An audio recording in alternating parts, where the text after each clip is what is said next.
شروع اللہ کے نام سے جو بڑا مہربان نہایت رحم والا ہے۔ بے شک انسان پر زمانے میں ایک ایسا وقت بھی آ چکا ہے کہ وہ کوئی چیز قابل ذکر نہ تھا۔ ہم نے انسان کو نطفہ مخلوط سے پیدا کیا تاکہ اسے آزمائیں، تو ہم نے اس کو سنتا دیکھتا بنایا اور اسے رستہ بھی دکھا دیا۔ اب وہ خواہ شکر گزار ہو خواہ ناشکرا۔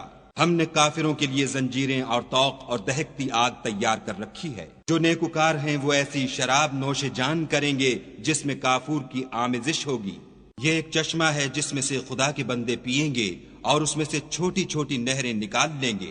یہ لوگ نظریں پوری کرتے ہیں اور اس دن سے جس کی سختی پھیل رہی ہوگی خوف رکھتے ہیں، اور باوجود کہ ان کو خود طعام کی خواہش اور حاجت ہے، فقیروں اور یتیموں اور قیدیوں کو کھلاتے ہیں، اور کہتے ہیں کہ ہم تم کو خالص خدا کے لیے کھلاتے ہیں، نہ تم سے عوض کے خواستگار ہیں نہ شکر گزاری کے طلبگار۔ ہم کو اپنے پروردگار سے اس دن کا ڈر لگتا ہے جو چہروں کو کرہ المنظر اور دلوں کو سخت مضطر کر دینے والا ہے۔ تو خدا ان کو اس دن کی سختی سے بچا لے گا اور تازگی اور خوش دلی عنایت فرمائے گا، اور ان کے صبر کے بدلے ان کو بہشت کے باغات اور ریشم کے ملبوسات عطا کرے گا۔ ان میں وہ تختوں پر تکیے لگائے بیٹھے ہوں گے، وہاں نہ دھوپ کی حدت دیکھیں گے نہ سردی کی شدت۔ ان سے ثمردار شاخیں اور ان کے سائے قریب ہوں گے، اور میووں کے گچھے جھکے ہوئے لٹک رہے ہوں گے۔ خدام چاندی کے باسن لیے ہوئے ان کے ارد گرد پھریں گے، اور شیشے کے نہایت شفاف گلاس، اور شیشے بھی چاندی کے جو ٹھیک اندازے کے مطابق بنائے گئے ہیں، اور وہاں ان کو ایسی شراب بھی پلائی جائے گی جس میں سونٹ کی آمیزش ہوگی۔ یہ بہشت میں ایک چشمہ ہے جس کا نام سلسبیل ہے، اور ان کے پاس لڑکے آتے جاتے ہوں گے جو ہمیشہ ایک ہی حالت پر آئیں گے۔ جب تم ان پر نگاہ ڈالو تو خیال کرو کہ بکھرے ہوئے موتی ہیں، اور بہشت میں جہاں آنکھ اٹھاؤ گے کثرت سے نعمت اور عظیم الشان سلطنت دیکھو گے۔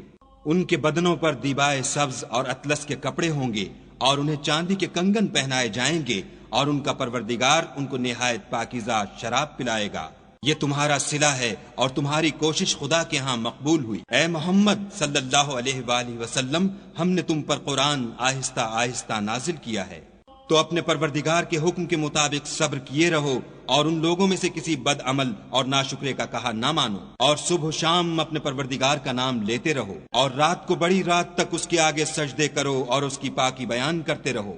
یہ لوگ دنیا کو دوست رکھتے ہیں اور قیامت کے بھاری دن کو پسے پشت چھوڑے دیتے ہیں۔ ہم نے ان کو پیدا کیا اور ان کے مفاصل کو مضبوط بنایا، اور اگر ہم چاہیں تو ان کے بدلے انہی کی طرح اور لوگ لے آئیں۔